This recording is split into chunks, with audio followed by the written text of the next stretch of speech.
Hi there, and thank you for joining us on UnSCRIPted. I'm Angela Kashuba, Dean of the UNC Eshelman School of Pharmacy. We have an amazing community, all working toward a shared goal of solving the world's most pressing healthcare challenges. I'm excited for you to hear the unscripted stories of our faculty, staff, students, alumni, and partners. Today, I have invited Allison Lim to join me for a conversation. Allison is Vice President and Global Disease Area Lead at SpringWorks Therapeutics. Thank you so much for joining me today. Thank you so much for having me. I'm honored to be here. So this is going to be an exciting conversation for me.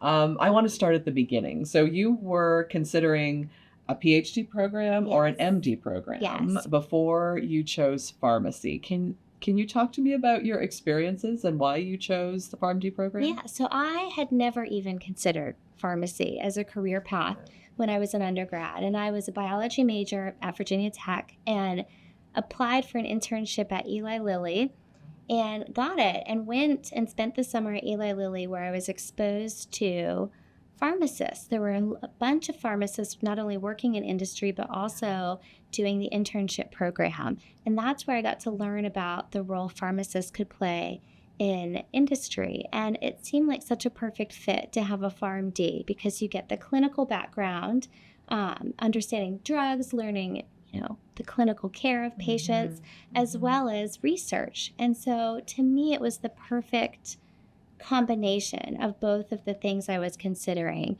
research and clinical care. So after that, I applied for pharmacy school at UNC, and I applied at the very last day of the deadline. Did you?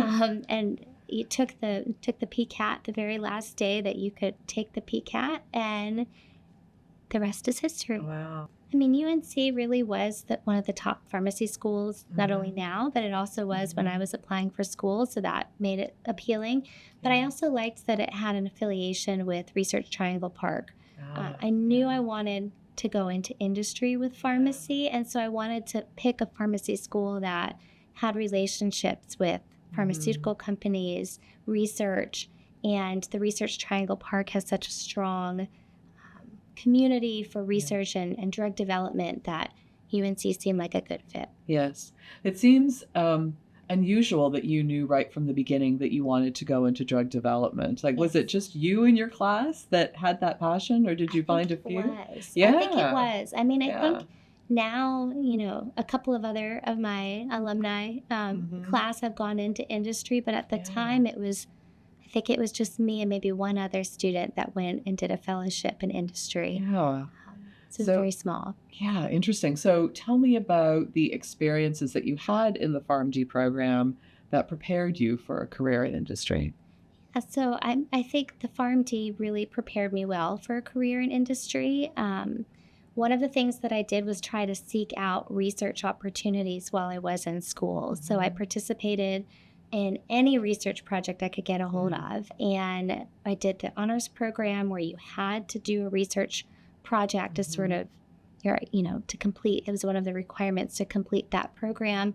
And so really what I focused on while I was here was trying to get exposure to research through collaborations with the faculty. So I worked with you on a project and got to work with your fellow at the time. And so I did try to seek out intentional experiences that were heavy on research.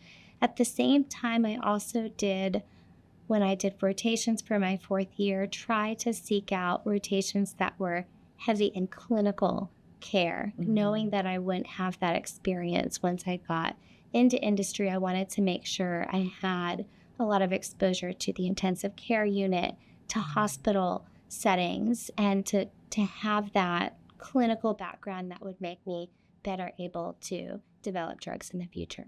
So I love that, because a lot of students come in to our program now, think they want to do pharma and say, oh, well, I don't need all of this clinical experience because I'm not going to be doing that in my job at pharma. So unpack that a little bit and talk about how important those experiences are. It's helped so much. Having done my fourth year rotations, it was very clinical focused. I did not do any electives that were research, partially because I had done research the whole time I was in pharmacy school, but primarily it was because I knew this was my one opportunity to get exposure to the healthcare system.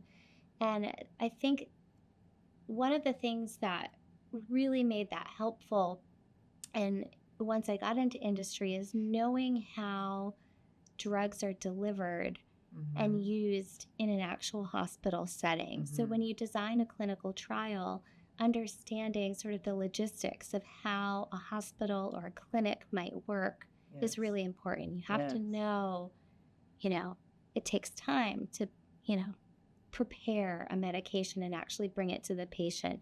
You have to carefully time when the assessments are done, like blood pressure and other vital signs. So having that clinical experience really helped. It also helped just having more compassion for patients and seeing what the patient goes through. Once you're in industry, you're kind of removed. You're helping patients at a larger scale, but you're not getting this day-to-day interactions. You're not getting to talk to patients about their care and what's happening to them, what's important to them one-on-one. And that was really important to understand the patient experience, both in a clinical setting, like at a ambulatory care clinic, as well as a hospital setting. Yeah, that's really important.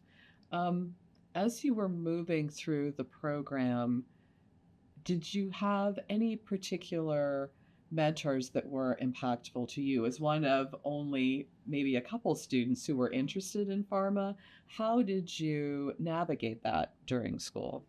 I mean, there were so many strong faculty that participate in research. I had a lot of really great mentors at the School of Pharmacy that really helped me. Obviously, you being one of the faculty that I worked on with the honors program, I think helping me work on a clinical trial and actually getting that hands-on experience of going to the clinical research unit, processing lab samples and reviewing documents, that really helped give me a strong background to go into industry. I worked with Dr. Dupuy, who obviously helps a lot of the fellows now. And I think he did that at the time. So he had a lot of connections to help build relationships. Dr. Rogers, Joellen Rogers, was a really great point of contact. I did some projects with her, and also she was able to make some connections for me to get an internship while I was in pharmacy school. So without the help of the faculty at the School of Pharmacy, I couldn't be where I am today. Now, did you go right into industry or did you do a fellowship? I went right into industry. So that's really unusual because most students think that they need to do a fellowship in order to get into industry. So talk about that experience and your thought process at the time. So I also thought I had to do a fellowship. I actually applied for and interviewed and got several fellowship offers. But I was in the fortunate position where I had worked at a pharmaceutical company the entire time that I was at pharmacy school. So by the time I was graduating pharmacy school, I had about 3.5 years of experience working for this company. And it was a very small company, so I had experience doing all sorts of things, writing protocols, writing study reports, helping to work on regulatory filings. So I had a really rich experience from that internship that turned into a part-time job, and was able to use that.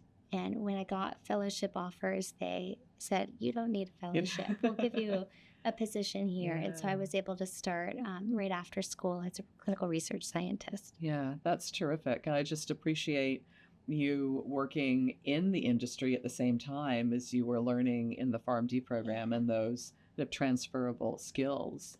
Yeah, that's great.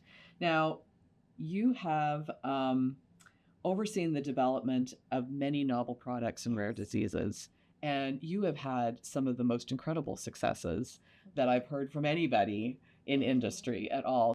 How many products have you gotten approved? So I've worked on 5 new drug approvals, Yeah, that's which is incredible. really lucky. Yes. Yeah, because someone can work in the industry for 30 years and not even see one drug approval. Yes. So, talk about the drugs that you've worked on and what populations they were used for or are being used for. So when I first worked in industry, I worked at a company that focused on pulmonary hypertension. And so there I worked on 2 drugs. One was an oral formulation of treprostinil. Another was an inhaled formulation, also of treprostinil. Both of those products were used to treat patients with pulmonary arterial hypertension. After those products were approved, I worked on a chimeric monoclonal antibody. It's currently known as dinutuximab. That was developed for children with neuroblastoma, which is a rare cancer. And actually, it was used as a sort of late-line treatment in patients that had already received bone marrow transplant and multiple other therapies. Yeah. And this was sort of a last therapy to try to help those patients, and it improved survival in those patients. Yeah. So that project was really rewarding, obviously working in The pediatric population and also a serious cancer. After I worked on dinutuximab, I actually got the opportunity to work on an ultra-orphan indication for a product that was developed by Duke. So Duke developed technology to process human thymus tissue that's discarded during open heart surgery in babies and take that tissue that would otherwise be discarded and process it and implant it into babies that are born without a thymus.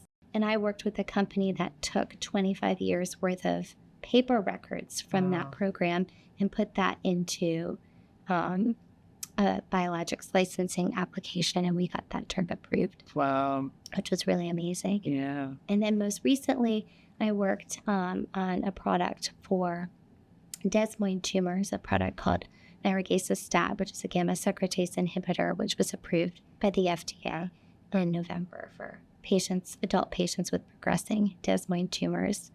Wow.